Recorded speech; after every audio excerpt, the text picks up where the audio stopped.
Hey guys, I just wanted to preface that this video essay ended up being about an hour and 15 minutes long, so to make it more digestible, I decided to split it up into 3 parts. After these 3 parts are released, however, I will also put out the full video essay, but I thought this way would be best for engagement. This video is part 2 of this 3-part video essay, so if you haven't checked out part 1, the link is in the description below. Don't forget to like and subscribe, and with that noted, let's get into it.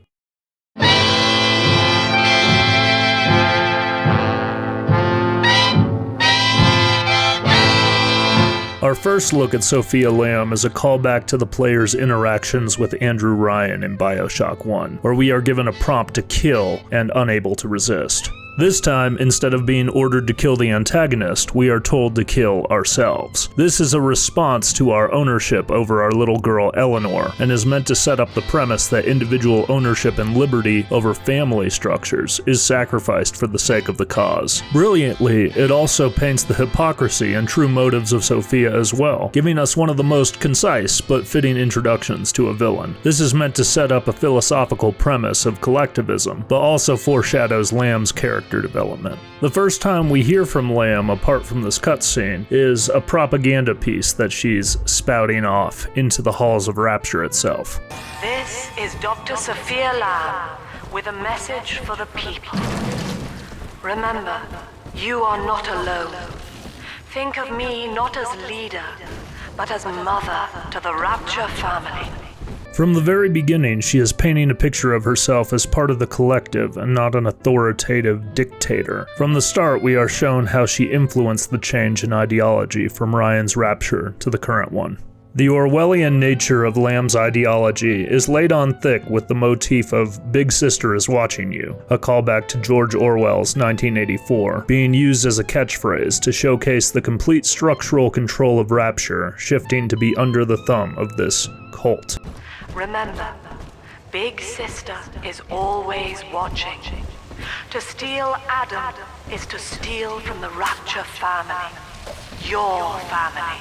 This motif is symbolized through the presence of the Big Sisters in the game, tools used to keep the new laws of Rapture enforced. Sophia is vehemently against the concept of free will of the individual. The first time she talks to us after learning we are alive, she tries to put us out of our misery so we don't have to pursue our primal-minded drive to free our daughter from the warm embrace of her cult. 10 years, Subject Delta, since I watched you put a gun to your head and pull the trigger. But take heart. Out of your pain, paradise was born. I don't know how you survived, but your suffering is over now. These men will ease your burden. Please understand that like all I have done, this is an act of love.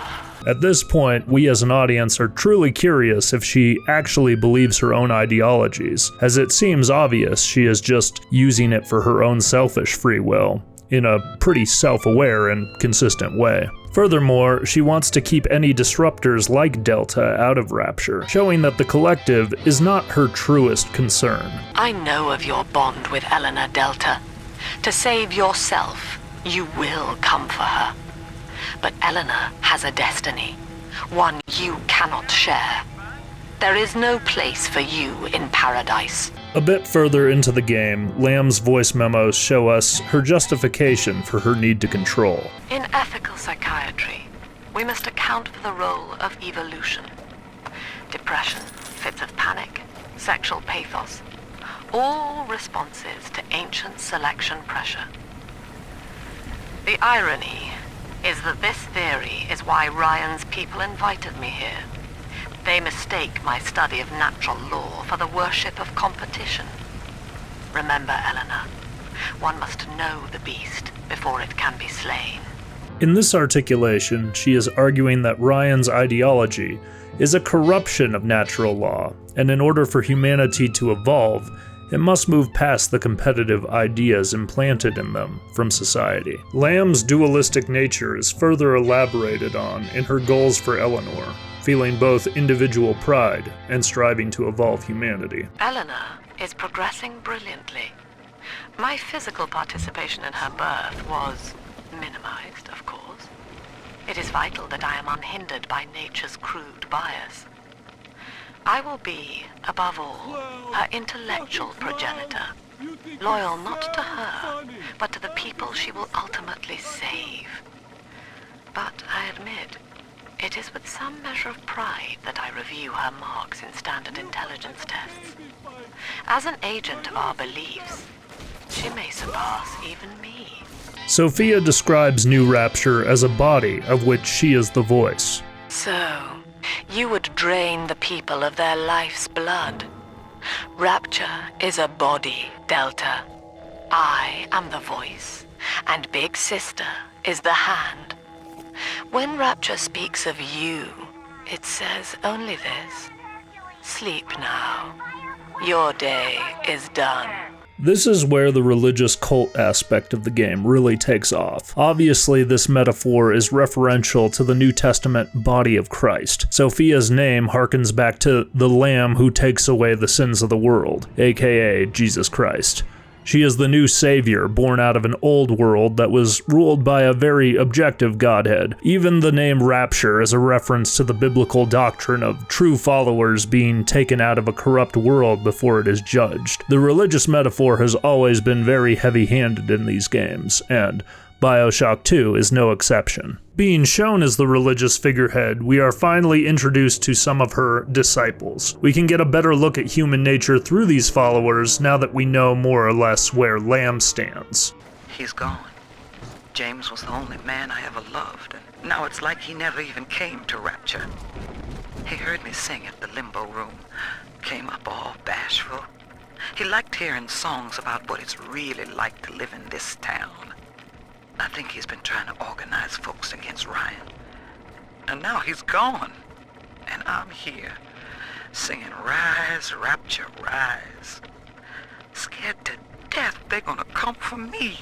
This is the voice of Grace Holloway. She is the first follower of Sophia that we are in confrontation with. This voice memo paints an early picture of her vulnerability and how Lamb was able to win her over. This will be expanded upon once we understand who she is in context. I remember you, monster. You stole Eleanor from me. Twisted that baby girl into a thing so sick it can't even die. And now you come swanning into my neighborhood looking for me. Wrong turn, Tin Daddy. When we hang you from a street light and you choking out your last, I want you to remember my face. There is obviously some pretty clear implications of what the writers were going for with making Sophia's daughter's nursemaid an impressionable black lady who ends up raising Eleanor in the absence of her mother. But I'll leave the racial subtext out of this video, given that it's ambiguous enough to not really be the main point of the philosophies highlighted in the game. Still, given that this game takes place before the Civil Rights era, there is definitely some subtext there, and it would be an oversight to not at least acknowledge this, given that the game is American culture adjacent. The fact that Grace's maternal nature was abused by Lamb allows her to demonize Delta, and hence be a threat to him in the context of the game. Eleanor's grown now, baby snatcher. Even after what you did to her, Dr. Lamb found a way to shape that girl into something perfect, something holy. She's a daughter to us all. Nobody in Rapture will shelter you now. We can see that Lamb also has identified herself to Grace as a more pure figurehead, given how Grace compares herself with Sophia. Watching you hurt shouldn't give me such a lift, monster. But I'm not as clean on the inside as the doctor. I'll take my joy where I can. This belittling allows Grace's actions to be dictated by the will of Lamb, because her identity is confused with Lamb's responsibilities as a mother. Empty house. Only an echo to my name. Eleanor. Baby, where are you? I turned my back and someone took you. It happened so quick. I'm not even a half mama to you, girl. I couldn't protect you. This poster of Dr. Lamb in my room is staring me down like it knows I'm ashamed. I've always been loyal to your real mother, Eleanor. Always trusted her with my secrets. But I lost you. What will the doctor think of me now? Of course, the only way to confront Grace's twisted perspective is for Delta to come face to face with it. I know what you're here for. Go on, take it. I won't have you touching me. Dr. Lamb trusted me to care for her child. And I tried. But baby Eleanor disappeared. And then one day, I see her walking with you, looking wrong. And when I tried to hold her, you knocked me down. Broke my jaw. So I'm ready, baby snatcher. Come on in and finish the job. Presented with more of a reason why she doesn't trust Delta, we start to understand the true victim here. Your call, friend. Grace is unarmed, for what it's worth. Killing her just doesn't make any sense. But the game does let you choose. What are you doing? Come on, you goddamn monster. Do what you always do. Come on! And then when you spare her... You had me under a gun, yet you just walk away? No monster alive turns the other cheek. No monster does that. A thinking man does that. She sees the nuance in Delta's situation, and you see the nuance of her character. This is truly one of the best examples in the game of black and white being confronted with the gray of life. The next follower we come across is Father Wales. Hear me, O ye who would murder the Lamb of God! Ye shall never reach her garden! This character is definitely the worst written character in the game. He is a one-dimensional cult elder whose whole character is praising Lamb as a divine gift from heaven and who was basically used as a means to organize followers. His whole character is basically, religious organization can be used to radicalize people to a cultish cause. Important to the story of how Rapture got usurped, but it's not that deep. Lord, what more do you wish of me? Your wretch of a servant waits for word. I have followed the letter of the Holy Mother Lamb, though she will not tell me the day of your return. I watched as you smote down the false father, Andrew Ryan, who tempted us away from your radiant gaze. But ye would not speak to me, Lord. I have built for you this great temple, and gathered your flock, yet still you were silent. Will you not strike me poor brother blind, so he may at last behold your glory, as was done to Paul on the road to Damascus? I am alone, Lord, alone, and waiting for a sign. Like I said, a crazy religious guy who recontextualizes Christian dogma to raise up the ideas of a cult leader. The only thing I can really elaborate on is how faith is upheld as a virtue in Lamb's cult, and Wales is a reflection on how faith can be detrimental when put in the wrong things. Faith, Delta. It lives within us, yet beyond us. Daniel Wales lacked it. Father Simon Wales does not. The faithful do not die in fear, as you did. We achieve martyrdom. Sophia has a faith of her own in the evolution of her offspring, and this leads to unhealthy obsession with her daughter. Any doubt we have about her buying her own dogma is more or less gone at this point in the game. Ask yourself, Delta. You who have suffered beyond measure at the hands of men like Ryan. What is the cost of paradise? To end pain, to end sin, what must we pay? Eleanor is my answer. The Father Wales section of the game furthers our understanding of Lamb's vision for Rapture, and that is at least useful for the story writing aspects of the game. It also elaborates on the character of Sophia Lamb a little bit more, which in turn is also useful. We believe in the daughter of the Lamb, hallowed Savior and anointed vessel, whose blood with our blood, sin with our sin, mind with our minds, life with our life, lifts us up from the depths, transcends base temptation, and delivers us all from ego. We commend ourselves to the new and unknown, born by our common strength and guided by the Lamb. If there was any doubt about the religious parallels at this point, those are gone now. The game continues to paint Lamb as someone larger than an emotional individual through the perspectives of others. The genius of Sophia Lamb is a thing of empathy, a profound moral sense. I can only describe her as a kind of secular saint. But dividing her loyalty evenly across the world at large spreads it so thin as to be invisible to some. Love, I have found, is beneath her. Naturally, Ryan arrested her, gave her to Sinclair to incarcerate somewhere. But upon her escape, she took the city and changed my life forever.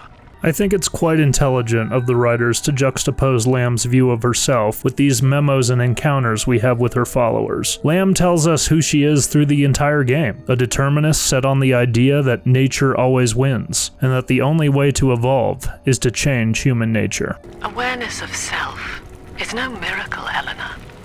It is a trick of the gene, an endless inner refrain asking, what's in it for me? To serve the world, we must grow deaf to the self. Are you ready? Now, stop listening to my voice. Stop listening. Stop. Difficult, isn't it? Human verbal cues are defensive coloration, camouflage. Play this recording until you no longer hear the words. Then you may observe the people for who they are. The funny thing is, to change her nature, she must use her nature, becoming a walking contradiction, imposing her will on all circumstances that she possibly can. Let's move on to one of Lamb's final followers, Gil Alexander. October 9th, 1967. Hello. My name is Gilbert Alexander, and by the time you hear this, I will be clinically insane. I am recording these diaries in advance as a last-ditch effort to assist anyone I might threaten in dealing with me. My next message awaits you beyond the security checkpoint. The bioscan will ensure that you're sane enough to need it. Gil is the father of the tech behind developing the Big Daddies and the Big Sisters. He embodies how a change of power can warp the motives of people in charge of resources to play God with those resources. So, naturally, he's gone insane. Alex the Great? Oh, hell, that has to be Gil Alexander, same man who left that message we're following. He sounds mad as a March hare now. I want to applaud the writers for having Gil nickname himself Alexander the Great. It's a nice touch. Hello again. I have been exposed to a massive dose of substance Adam. By the time you hear this, I will have armed this facility's defenses en masse. You, my friend, must therefore penetrate them and kill me. Please believe that if I could have done it myself... and on that cheery note, you may use the diary lying near this screen to bypass the vocal print locks ahead and enter the security office. The password is Agnes Day. Delta is charged with eliminating Alexander by his former personality, and this leads to some interesting moral questions. Before those questions are expanded upon, though, we get to interact with Alexander's winning personality. Delta, you're dawdling. The security office is well above your pay grade. If you're so keen to help, the restrooms need a good scrub. Here's a clerk or two to help you along. His sense of hospitality extends to every arena-like combat challenge that he puts you through, making his self-proclaimed war-glorifying name all the more charming. Ladies and gentlemen, Fontaine Futuristics invites you to shed your skepticism, evolve your expectations, and dissolve your doubt as we unveil the revolutionary power of our home defense plasmid series. May I have a volunteer from the audience? Come now, don't be shy. His morbid sense of humor makes sense when we find out later on what happens to him. Hello again. I must assume by now that you're willing to help end my life. In exchange, I have prepared a friendly security escort for you. Now, there's a switch in here which will allow you access to the real laboratories where where what's left of me awaits you. What we find is, well, disturbing. Sophia and I knew that to create the first true utopian would come at a high cost, my friend. We needed someone to be host to all that Adam, Rapture's finest minds, a willing subject, that is to say, myself.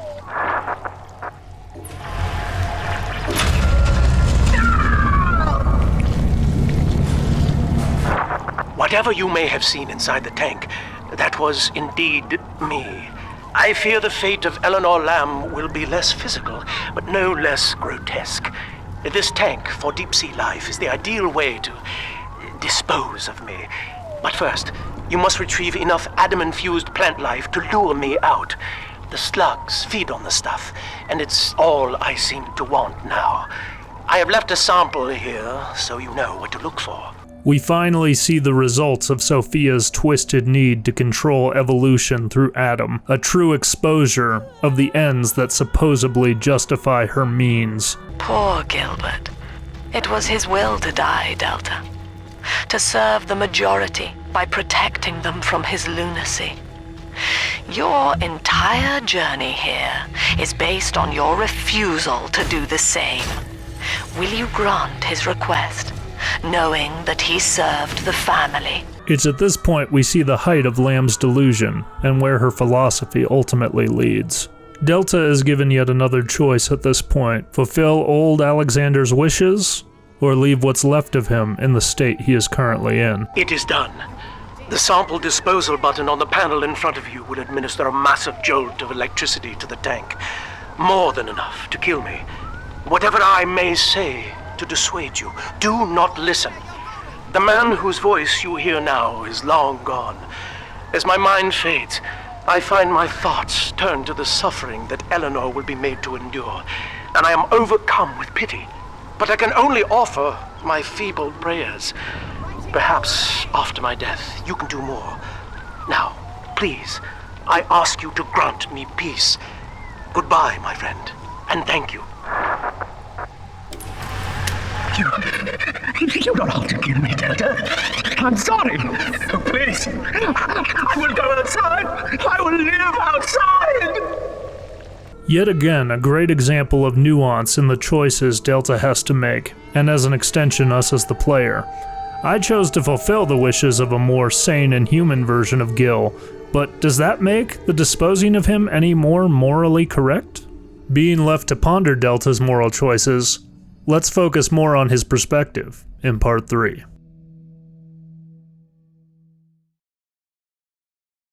Thank you for watching Part 2 of this 3-part essay. I will be releasing these every week before releasing the full version the week after releasing Part 3. Comment down below what you guys thought of Sophia Lamb and her followers' perspectives, and what stood out to you when you played the game. Please subscribe to my channel for more essays in the future, and smash that like button so the YouTube gods will shine their favor on me. As always, thank you for coming to the Dutch Ritz party.